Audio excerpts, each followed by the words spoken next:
Hello everyone, this is Brian Ankney with Auto Success Magazine. I appreciate you taking the time to join us today. We've got a really good webinar in store for you. Today my guests are Sean Marra and Mead. They're going to share with you the evolution of the consumer and dealer engagement process. I've actually had the privilege to already take a look at the presentation. It looks pretty exciting. I think you guys are going to learn a lot today. Thank you for coming.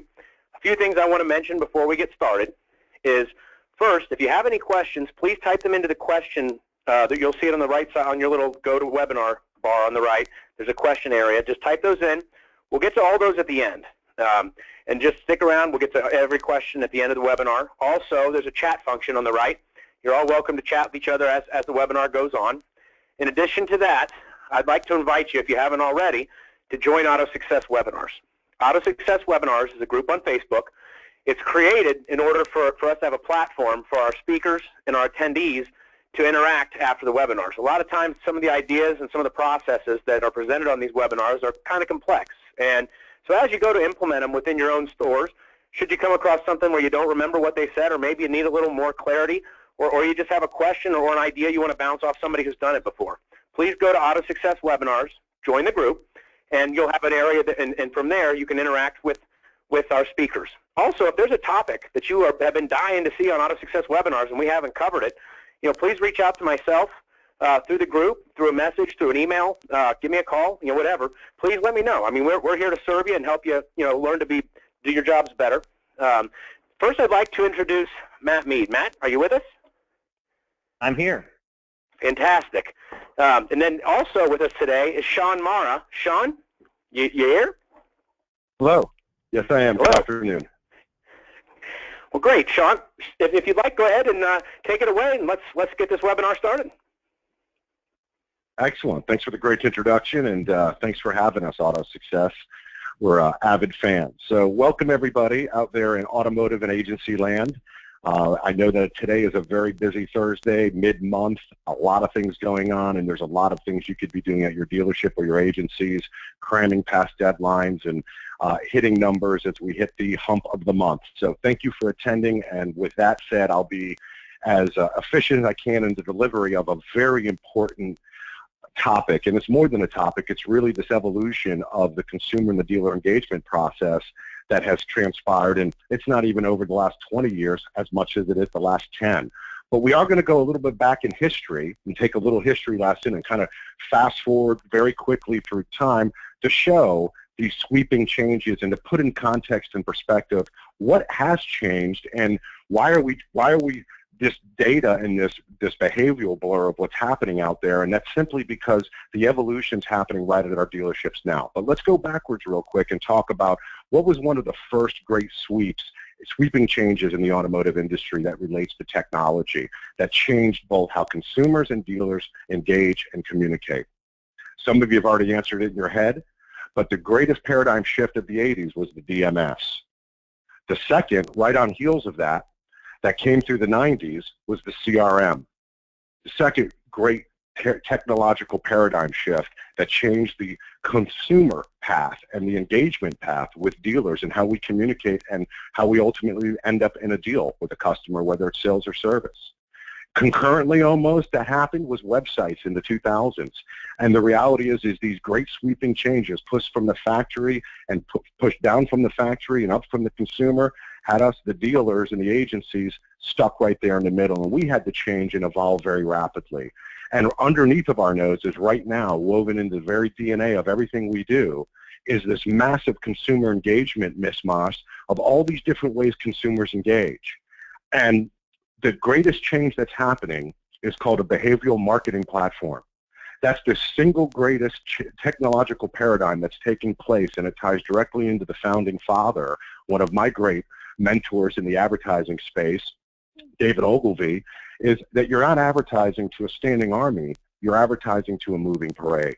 And it's that parade that we need to continue to communicate with. When we look at 2005, this is going to make a very powerful, this imagery will make a very powerful point, because that parade's ever evolving, and in just 8 short years, that's what we've evolved to. That's the same set, same scene, the same city, almost the same time and place, just 8 years later. And that's the difference in consumer engagement and why things have changed so rapidly and why it's so hard to make sense. And we struggle and challenge with vendors and analytics and data and how do we blend all this together? Because one time it was a lot simpler. When we look at the screen, some of you young guys are going to look at the screen and say, well, what is that? Some of you, like myself, who've been in the space for quite some time, 20 years now, we had all of those devices, but they've been replaced in essence by one. And it's that one device that's rapidly changing everything right now as we give this webinar today.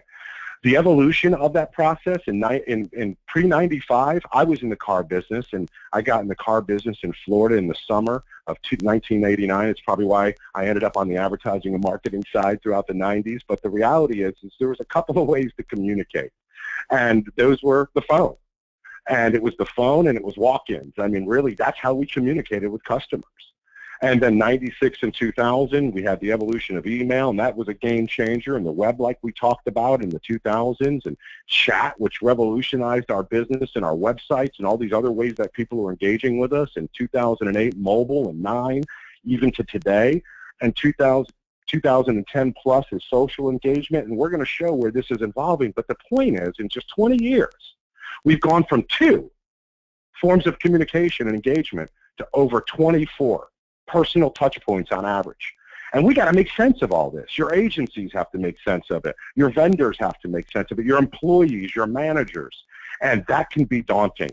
So hopefully some of the takeaways today is how we're going to give you some real solid takeaways, whether you work with our company or not, and how to make sense of all of this and how to evolve with the consumer, not being forced to evolve and being behind and a laggard in technology, but being a first mover. And right now is the time to be a first mover in the behavioral marketing side of your business. And the next platform you're going to install that will change the trajectory of your business for the next 5, 10 years. It's that impactful. Just as the DMS, the CRM, and websites were, the behavioral marketing platform of the future is here right now, and it's all driven by data science. And there's a difference. We have a philosophy at ePush, is that there's a difference between guessing and knowing. And that's what data science is. And today, I'm going to bring in our chief data scientist. We actually secretly, when he walks by, we call him a propeller head.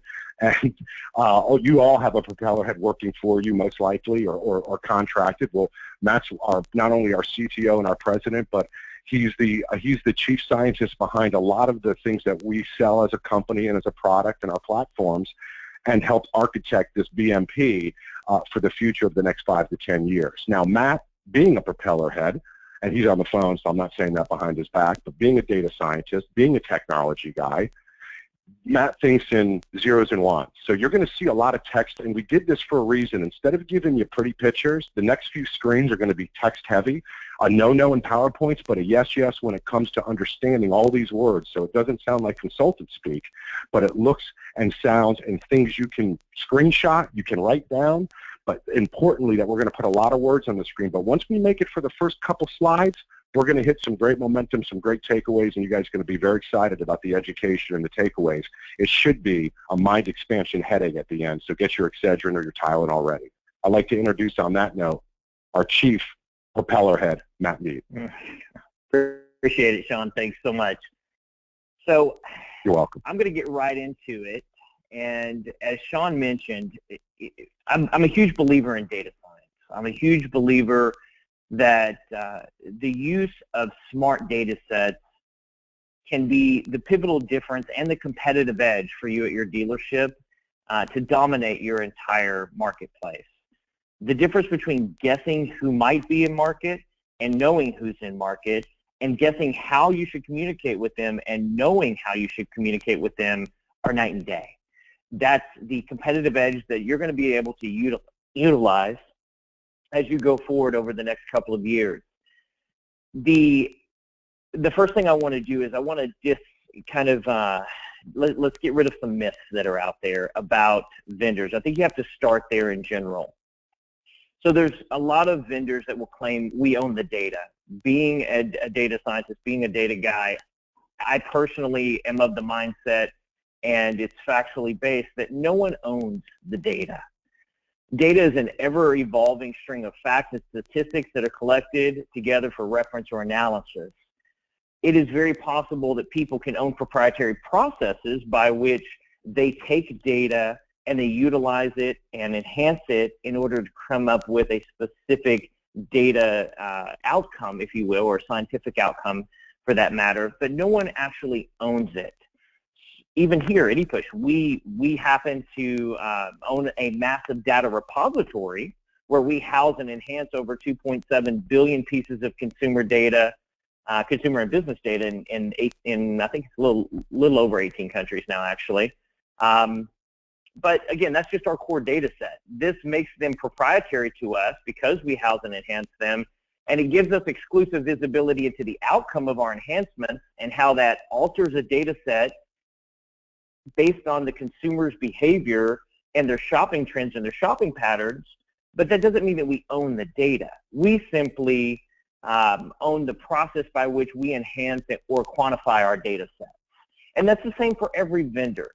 So why is this relevant to you? Because whether you do business with us or someone else, as an industry, we have to start having the right conversations. We have to start calling people to the carpet, and we have to start saying, okay, another vendor walks in your door at your dealership, and just so everybody knows, I grew up in the automotive space. My family had 9 points. I'm instantly familiar with how many vendors come in trying to sell you the new next greatest thing. So I know the mind-numbing process by which you have to weed through all the minutia and try and get down to what's going to work and what's not going to work, and where you allocate your limited budget that you've got to figure out how to get your 20% closing ratio or your 18% closing ratio. And so with that being said, this is very relevant for you because the moment you look at a vendor who comes in and says, oh, we own all our data, we do this, it's all proprietary to us, and you're able to look at it and say, well, don't you really mean you own the repository by which you house and enhance the data that you utilize, and then you come up with a specific outcome based off of the enhancements that you've done? That changes your positioning. That changes the way that salesperson has to look at you, because you clearly know and comprehend and understand that the fictitious claim of ownership doesn't apply. So I'm going to advance through and just say that all of that's relevant because of transparency. There's a great quote, I believe it's by Rev Run, believe it or not, of Run DMC. It takes teamwork to make the dream work. So our mindset is the more data companies pointing to yes and saying, yes, that's the best data set you could possibly be using. Yes, we agree that that data set that you're going to target for that particular dealer is the best data set. So internally, like with us, so we start with one of our core data sets. I'll use an example of like a year, make, model file. So we start with a year, make, model file, and since we house and enhance the year, make, model file that drives 80–90% of the automotive direct mail, VIN-based direct mail that goes on in the space, we're able to go in and say in a specific geographic area we can pull 500,000 records, and we can narrow that down by just the ones that are driving like makes. And we can suppress that out, and we can say, okay, but I don't want anybody the dealer's ever sold, serviced, or had a meaningful conversation with. So we suppress that out. And then we have this core data set. So I narrow it down to a core data set, and then I say, okay, but I need more. So I go over and I talk to my friends at IHS, and I say, you guys house data that shows us what the top 3 defecting brands are in any geographic area. We want to take that data and we want to bounce it off of ours, and we want to append to our list the top 3 defecting brands. They come back and they say, okay, it's a Toyota store, and the top 3 defecting brands are X, X, and X that have the highest propensity to buy a vehicle from that particular dealer in that geographic area. So then I take that data and I bounce it back off of our internal core data set, and I say, okay, now we're appending another 100,000 to this list. Then we take all of that data and we go bounce it off of 2 or 3 other of the top companies, all of which look at the data set and say, yes, we agree. They stamp it and send it over to the next one. They stamp it, so that at the end you have a collective. And my mindset in creating this process, which we call ION, this ION process, is that with all of us agreeing in unison that yes, this is the best data set, the dealer benefits. So more companies pointing to yes and working together is better than just me or us or anyone else telling you that they're the best or that their data is the best or that their process is the best. We internally use true scientific deductive and inductive methodology to create smarter data sets. That's basically what I just described to you. And we pair those findings with multiple people's predictive algorithms so that we don't just use our online visibility. We happen to own a demand-side platform and have our own bidder that sits inside of Google servers. And so we have a tremendous amount of visibility into online shopping behaviors through programmatic. But that alone is not enough. I believe that it takes an entire team of data companies to truly change the way that we're engaging with the consumer and to evolve fast enough. If each data company out there continues to just stay segmented, then I believe that we're going to, the outcome would be we wouldn't be able to keep up with the consumer's engagement and the consumer's evolution as an industry. So we're taking a little bit different approach. That approach is that we're trying to find means by which we can help you as a dealer focus on two key components: meaningful conversation and moments of relevance in the consumer journey. Those are very important. All digital communications allow easy interaction, but many of their most powerful, involved online and mobile media moments, people are not inclined to engage or interact with that brand at that moment. Why is that relevant? Because just because the consumer sees your ad in their Facebook group through your programmatic targeting or your retargeting or whatever it might is, and they decide to click and they decide to come shop, it doesn't mean that they're going to click to call you right then. It doesn't mean that they're going to drop a lead with you. J.D. Power says web leads are down. I'm sure everybody on the call knows and can back that up based on the statistics they're seeing internally. But these moments of interaction with those consumers still provide powerful opportunities for your dealership as a brand to communicate with those consumers. Even in digital advertising, the lack of immediate interaction doesn't mean a lack of brand impact. We've got a little bit of a stigma in the space where we've started treating online and mobile like uniform media, and that's led to an over-reliance on low-relevance behavioral metrics, such as clicks, visits, and interactions. So what I mean by that is that just because you had a click and a visit and an interaction does not mean that that individual is even in the buy cycle. It could just be high-level disruption. You take email marketing, you take programmatic advertising, you take direct mail, you take television. All of these things work in unison in an attempt to create high-level disruption and drive them into the consumer path to purchase, right? The buy funnel, if you will. But those metrics alone, the clicks, the visits, the interactions, from a digital standpoint only, they don't give you a full visibility, or they give you a narrow view of online and mobile interaction as purely behavioral response channels, right? So this overlooks the full potential of these platforms as brand building and demand driving communication channels. Here are the facts that all of us as an industry have to begin to embrace. If you have not already embraced them, make note. This is reality. This is not my opinion. This is quantifiable fact by a variety of different companies that are all at the top of their analytical game. Customers have become active users of brand-based communities.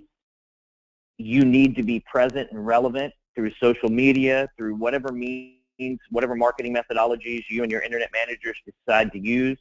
You need to be engaged where the consumer is engaging. They know a lot, and that's an understatement. The education of these consumers before they ever walk in the door is truly staggering. They expect a lot. They genuinely want it, how they want it, when they want it, no exceptions, and high-value information really does matter. So content marketing is absolutely critical. J.D. Power notes that consumers are shopping on the web for nearly 14 hours prior to buying a car.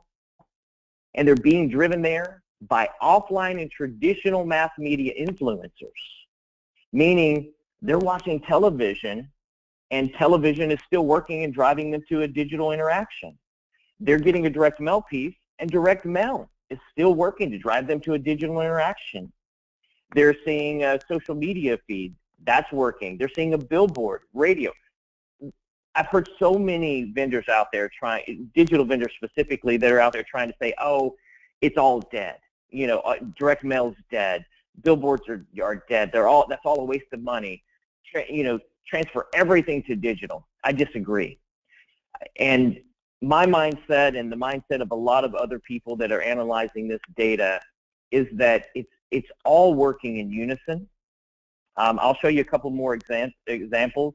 There's no digital magic bullet, in my opinion. All of your marketing efforts should be a structured blend of moments of relevance leading to meaningful conversations. Buyers are now only visiting an average of 3.3 physical dealerships prior to buying. The number of stores visited is steadily decreasing year over year. Again, another J.D. Power statistic. So Cars.com research shows that only half of car shoppers actually contact the dealership before they visit it. Most shoppers said they felt contacting the store was unnecessary given the information available to them online. So the result is that shoppers are visiting fewer dealerships, and those visits are overwhelmingly being driven by a blend of online and offline influencers. They're much more in the driver's seat now, and they're saying, how are you going to be relevant? It's a big, huge pivot, and it's backed up every day by consumer behaviors. It's all about them. They want what they want, how they want it, first and foremost, above everything else. Dealers that get it are going to be welcomed with open arms into meaningful and authentic conversations. So how do you involve? Now let's talk about, this is all great, these were great data and great statistics, but let's talk about specifically you and your dealerships and your agencies and what you can do to try and stay relevant and engage the consumers in a more meaningful way. So focus on creating and ultimately delivering a better overall shopping and buying experience. One of the key things that you need to do is you need to know your customer demographic, and most importantly, you must dismiss your baseless assumptions. Look at the statistics in the upper left corner. Think to yourself, if I was in front of you, I would have asked for a show of hands of how many of you thought that the average social gamer is a 43-year-old woman, that the fastest growing demographic on Twitter is 55 to 64-year-old age bracket. These statistics blew my mind whenever, and I'm in data all day, every day, but these particular statistics shocked me because I would have given, before I had baseless assumptions. I made baseless assumptions based on all the millennial marketing and talk and all of these different things, and I just thought it was different. But once I saw this data, I realized that even myself, I was guilty of baseless assumptions, and I did not truly know the consumer demographic as well as I thought I did. So I changed. I evolved. I educated myself and those around me, and we evolved. We built a platform around understanding that if we were wrong, and we're data guys, then it's highly likely that other people are wrong, and we need a better way to communicate using behavioral data. Use the facts and make sure it's quantifiable. There's a personal data deluge out there. I'm going to give you some data stats that are going to blow your mind. So every day we create 2.5 quintillion bytes of data. Powerful, right? So much so that 90% of all the data in the world has been created in the last 2 years alone. Now that's staggering. So just go back 24 months and start at 24 months in one day, and then go back to the beginning of recorded time, recorded history. All of that data accounts for less than 10% of all recorded data in the world. 90% was created in the last 2 years. That helps put into perspective the evolution of data that's available to you to give you a competitive advantage. Using the massive and insightful universe of data, just as I said, will give you a competitive advantage. So how do you do that? Specific takeaways. Again, it doesn't matter whether you engage with us. There are a lot of other companies that are on the cutting edge, and I feel like the foundation that I've laid for you here today will help you make better decisions on whoever it is you go use in the space. You need to find a behavioral marketing platform. Now, there's lots of people using different phrasing. I've heard of consumer engagement platform. I've heard them called a couple of different things. But the ticket is to make sure that they're using real-time, intent-based consumer data mixed and blended with historical data on the consumer, historical purchase data, historical vehicle data, as well as real-time, intent-based online data, as well as CMA-specific, PMA-specific, social media, and online data that's being utilized. So however you go find that behavioral marketing platform, just bear in mind, make sure that it's a diversified data set that they're housing and enhancing and being good stewards of that data, moving it forward. Integrate a CRM monitoring program. You know, I recently moved out to California, and I always remember as a kid, you know, the old, there's gold in them hills, right? There's gold in the CRM, and it's in the form of your dead and inactive, lost and unsold CRM leads. On average, I believe the NADA national closing average is, I think 12%. I'm going to do that from memory. It's 12 to 14% as a national average that we as an automotive industry have. Let's just say that everybody on this call is cutting edge, and we're all closing at 20%, well above. That's still 80% missed opportunities of entries into our CRM. That's staggering. In no other vertical would 80% missed opportunities be considered a success, only in the automotive space. And so when you take that and you partner that with the fact that J.D. Powers says that, and I believe it was J.D. Powers, forgive me, that may not be accurate, but I believe it was J.D. Powers that says that recently released a statistic last year that basically said that 63.2% of consumers are dropping leads 90 to 120 days premature of when they're actually in market to shop for a vehicle. So when you take those two statistics and you say, okay, so even you take the FTC regulation, and the FTC regulation says from the time a lead is dropped into your CRM, you have 60 days to communicate. Now, I know as an industry, having been in it myself, that a lot of us are, you know, our CRMs are told us, oh yeah, but you can do a drip campaign, and as long as they don't opt out, you can continue to market. Hey, I'm not, that's a gray area, and I'm not here to police it. So I will just tell you that according to the FTC regulations, you have 60 days to communicate with those leads that have come in. So you take all of that and you tie it together, and you end up with this scenario where you've got there's three pinnacles, right, to a car sale. You've got to have brand-specific narrowness, dealer-specific narrowness, and model-specific narrowness. So based on having those three narrowness effects, then you look at all of these leads that are dead, lost, unsold, and inactive in a CRM, and you have to say, okay, at one point, they had at least dealership-specific narrowness and brand-specific narrowness. So they already had 2 out of 3, and for some reason we didn't close them. It doesn't matter why. So a CRM monitoring program of some kind, and there were several out there. I think there was something called Gold Digger I saw. There's 3 or 4 different ones out there that I've seen that all do a good job in their own right. There's no wrong way to monitor your CRM and to mine that CRM data. So that's the secondary thing that I would say is that integrate a CRM monitoring program is pivotal. Use social and online PMA monitoring to target real-time programmatic behaviors. We'll get a little bit more into that, but it's pretty self-explanatory. If you're doing any kind of programmatic or CPC or retargeting, all of those things fall underneath the programmatic umbrella. Programmatic is nothing more than a fancy way of saying it's a computer bidding process rather than a human sitting there trying to bid on traffic and where that traffic's going to come from. So, you have to understand the consumer currencies in order for all of this to make sense. You have to understand time, money, and energy. How much time is it going to take me? How much money am I going to have to invest? And how much energy am I going to have to put in this to get this process done?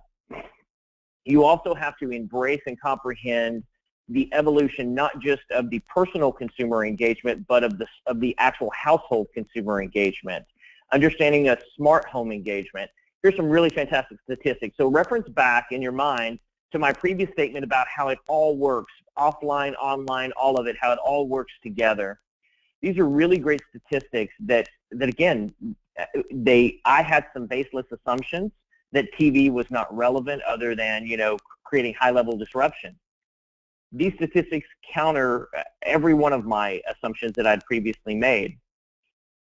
Average American spends 8 hours a day in front of screens. 86% of mobile internet users are using their device while watching TV. 86% of mobile internet users are using their device while watching TV. Very important.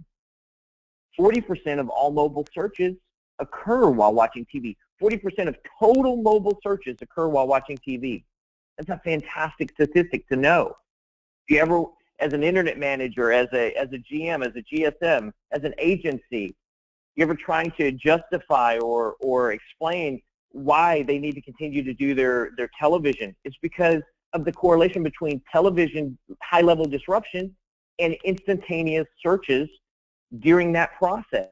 91% of all U.S. citizens have their mobile device with them 24/7. 26 hours for the average person to report a lost wallet, and it takes 68 minutes to report their lost phone. Huge shift in the way that they're engaging. Simon, who is a very, very smart individual, wrote this article. It's just another great example of how a dealer utilized offline and had to think outside the box. And it goes to show that consumers will still engage in non-digital manners. So this is an article he wrote about a dealership in a wealthy Chicago suburb. He was having a hard time reaching people that could spend over $100,000 on a car. So he took and put one car across from the busiest restaurant in a space downtown in an art gallery type setting up on a white pedestal with lights shining on it. And in the first week, he surpassed his dealership in the number of customers that were taking a test drive and providing their contact details. Now, that's a great way of thinking outside the box and showing how consumers will still engage in other manners outside of just digital engagement. So understand and utilize historical consumer data and real-time intent-based insights to identify shopping activity and create moments of relevance. That brings us to kind of the end of the propeller head tech data side of things, and brings us over a little bit more into specifically what ePush can do as an option, and what makes us a little bit different. As I said previously, we just believe that if we use real-time data science and the insights that we derive from those methodologies, we can create smarter data sets. And by starting with smarter data sets, ultimately you will end up in a scenario where you end up with more consumers engaging in a more meaningful way at moments of relevance. So I'm going to turn it back over to Sean because I'm not a sales guy. And I'll turn it back over to Sean Marra, and Sean Marra will kind of walk you through some of the things that ePush has to offer, and hopefully, we'll be able to help you with your process in the future. Sean, are you on? Absolutely, I'm here. Nice work, Matt. Really nice work. Thanks, bud. You can't hear the applause, but it's fantastic. So being that I do want to be mindful of everybody's time, we have less than just about a few minutes here. ePush, data and technology, it's a big statement, data and technology driving automotive sales.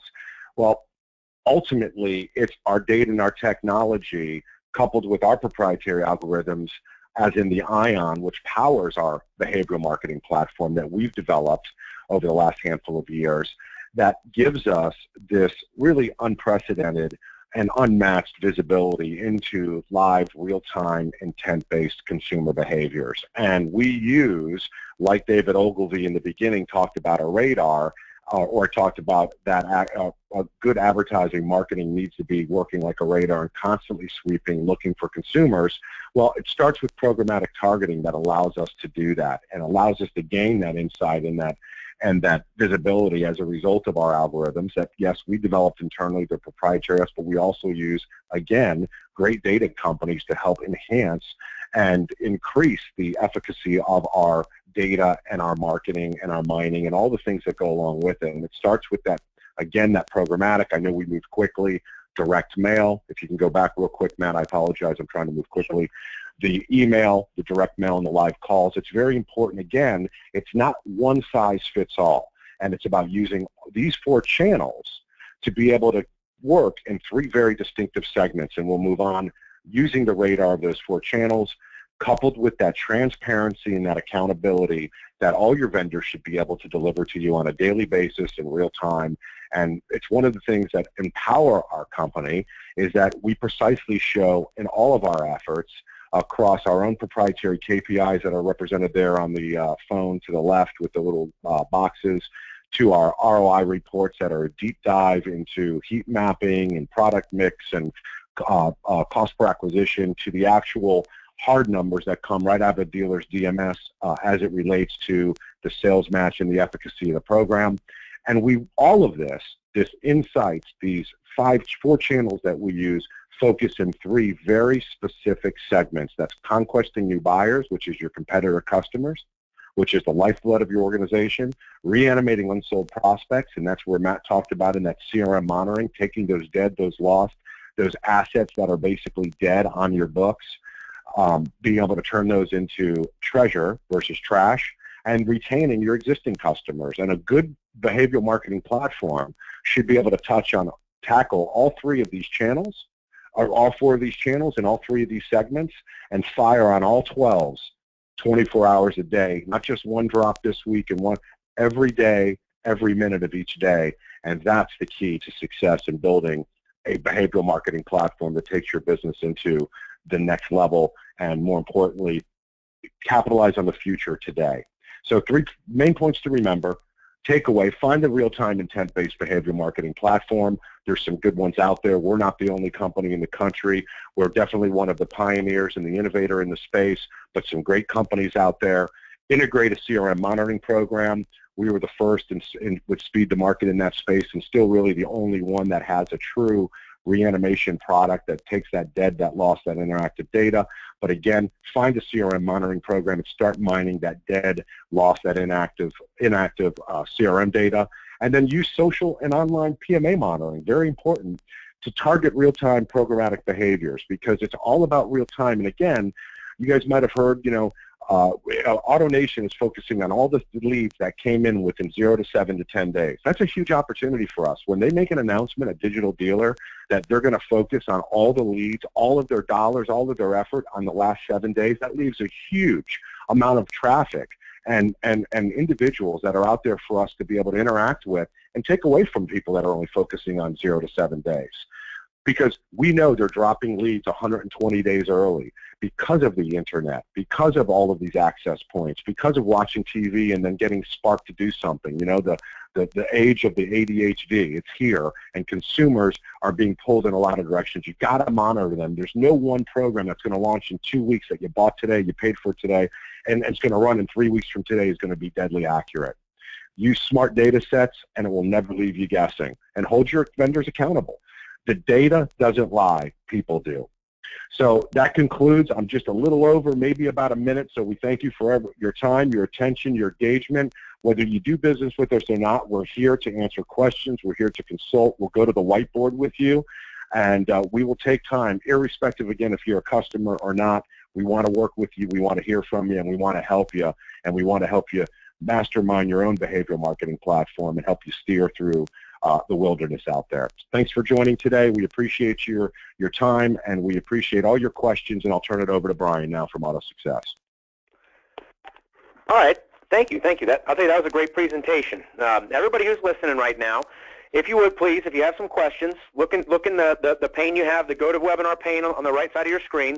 there's a place for you to enter questions in. And while you're typing in your questions, I'd like to, for those of you who haven't, please join Auto Success Webinars. It's a group on Facebook. You can interact with Sean and Matt, as well as future speakers and past speakers. You can interact with us at Auto Success and let us know what you'd like to see. I know a lot of you are on the go or walking around the dealership. For those of you who don't know, go to Webinar actually has an app. So if you go and download the app for GoToWebinar, you can actually watch these and listen to them on your telephones. One thing that you'll need to know is that in all correspondences about a webinar, there is a webinar ID. And when you use the app, it asks you for the webinar ID. So it's a simple way, it's an easy way for you to join it if you're on the go, if you want to pop in your earbuds while you're sitting at your desk or wherever you are, but you will need the webinar ID. So let's jump right over to some questions here. Guys, if it works together, how can I know what marketing is working for me and what is not if it's all working together? So I'll take that one, Sean. The ticket to, with all of it working together, right? There's no magic bullet when it comes to digital.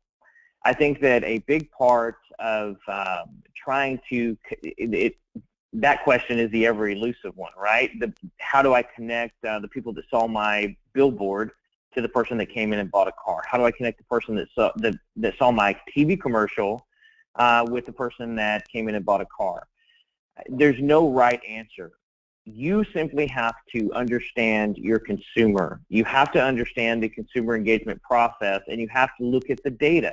Again, the purpose of showing you the data, for instance, about TV consumption in correlation with online browsing, that's very powerful. If you know that that is a statistical fact and that many people are doing those searches while while watching television, then it absolutely makes perfect sense that you would also then go out and try and find data for what's the peak time for television watching, what's the peak time for consumers that are browsing and shopping online. And it makes sense that you would try and focus your television commercials or your marketing, if you're doing TV, during those peak times, because there's a higher propensity to narrow it down. The same thing goes with your direct mail campaigns. Naturally, you want to use smarter data sets for the shoot and blast methodology of old, which was, if I go hit 20,000 people, I'm bound to trip over the 3% that are in market looking for a vehicle today. Well, that worked for a lot of years, but why do that when you could narrow your scope and hit just people that are targeted or focused on driving your specific vehicle, or that data says they have the highest propensity to defect from their current make over to your make? You just have to use smarter data to create your own comfort level. There is no right answer to that question other than, as you begin to monitor engagement, definitely there's, using behavioral data, you can definitely see a correlation between the types of searches that are being done through programmatic. There's I'm forgetting the name of the company now. It was a fantastic company at one of the last shows that we went to. I've drawn a blank and I can't think of it right now. But they were showing something in their booth that was very intriguing to me, and it was how they had actually found a methodology by which they could take a direct mail piece and based off of when the direct mail hit in the home, and then correlate it to based off of when the mail hit based on specific zip codes to web traffic from those specific zip codes, and tie it back together. That's fantastic data. If I know that my mail is going to hit over these 4 or 5 days, and I can tie my peak in search or email for that matter, you send out an email and you get a nice drive, a nice peak. Being able to tie those things back, just make sure that you're holding things accountable. Use things like Google Analytics or internal analytics or one of the other companies that are out there with proprietary analytic monitoring systems. I think it's Orange something or another, Orange Leaf or something that I've seen. There's lots of great analytic companies that will allow tracking and the methodology by which you can try and tie together all of these different sources. Brian, I hope that gives you an adequate answer for that watcher. Yeah, and I'll just real quick, Brian, I just want to throw in one of the things you can do as a takeaway real quick, in addition to what Matt's saying and getting a little more granular, is there's a lot of you use a lot of vendors. You're like, well, how do I know which one is really producing, right? The mail guy says these sales came from him. The email guy said the email came from him. My PPC says over here, TrueCar saying they all belong to them, right? So how do we track this? Well, you have to do some spreadsheet work. It's just the reality of it. You have click to chat, you have 800 numbers that are call tracking numbers. What you need to do is look at your forms of advertising, email marketing, your all of the trackable sources, and you have to be able to look at those and export them from all of your lead sources, your entry points, the click to chat, and you have to overlay them and say, look, the mail guy said Mr. Smith at 123 Anywhere Street came from them because we mailed them a mail piece, and that's true, we did. And the email company over here emailed them, and they're saying that they should get credit for that.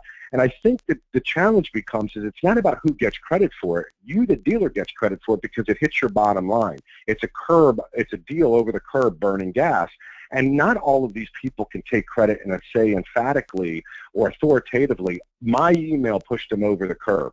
My direct mail pushed them over the curb. Because guess what? It could have been the email in combination with the direct mail, with the TV, as Matt said, with the billboard as they're driving to work every day. But guess what?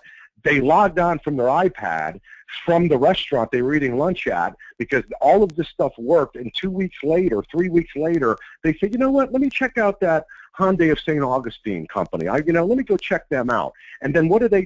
They get on the website and a cool thing pops up and it says, hey, click to chat with Jocelyn. And now, hold on. The click-to-chat company wants to get credit for that sale because when you do the export at the end of the month and the click-to-chat company says, hey, CarChat says you're gonna pay us for that lead. We got them in. We converted them for you. But wait, they're on the mail piece. They're on the email piece. And if you could track billboard and TV and radio more effectively, they probably would be able to track back to that. That's a good ad plan. That's the radar working perfectly. And what we got to get out of the mindset as dealers and agencies is it's not about incremental unit gain. The whole plan over 12 months should get you incremental unit gain. It's not going to happen tomorrow. It's not going to happen next month. But all the things you're doing should bring your unit cost in to somewhere around the NAD average or lower. That should be your goal. And you should get an incremental gain over where you were last year, but you got to look at it in 12-month increments. And more importantly, you got to realize that all this stuff is drafting and working together like a good radar, and nobody can say that came from this deal. Sometimes they walk in with a mail piece, and you know they came in because of that, but all the things work together. Go ahead, Brian.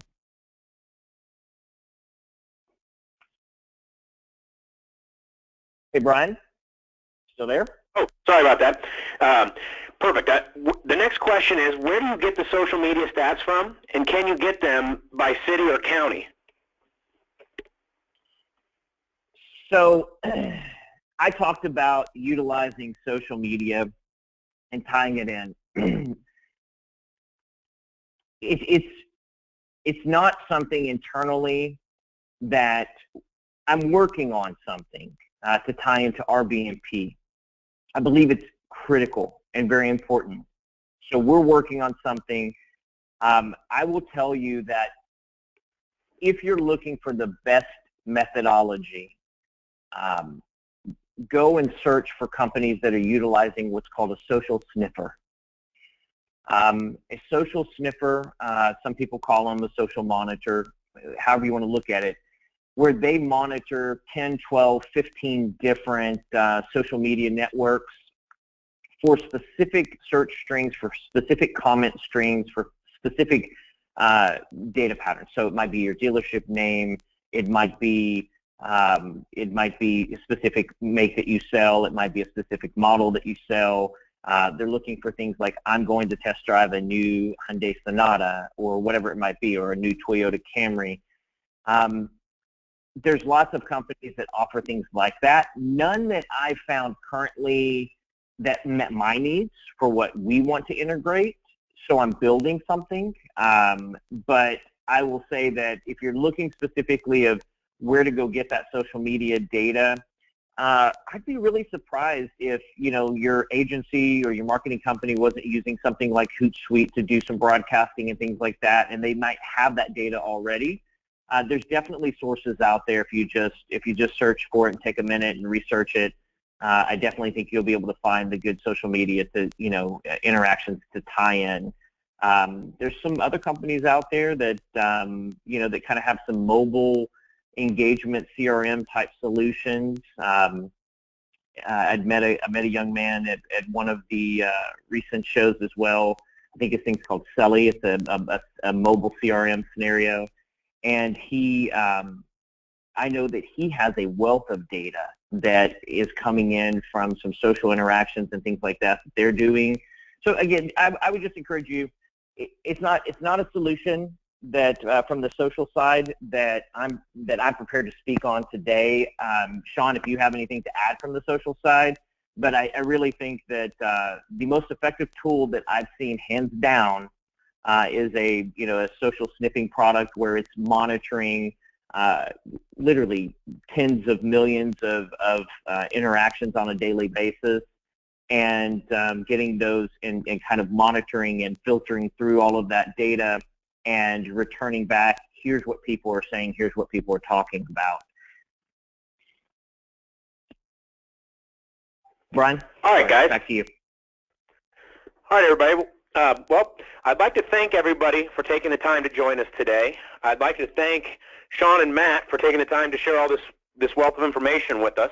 Again, I know I've said it twice, but if you have more questions, please reach out to Sean, Matt, myself on Auto Success webinars, and we'd be happy to get you any additional information you'd like to see. And I know Sean and Matt have both made an offer to help you as far as, even if you're not a client of theirs, to help you, to understand how all this works. In the future, go to Auto Success webinars to find out about our future webinars. I'm sure Sean and Matt will be back again with us. Thank you, guys. You did a wonderful job. Oh, you're welcome. Welcome. Thank you, everybody. We appreciate you. Absolutely. Thank you. Well, everybody, I appreciate you taking the time. I'm sure Sean and Matt do the same. Please join us again at a future webinar, and I hope you learned something today that can help you increase business and improve your dealership. Thank you for coming, and we hope to see you again soon.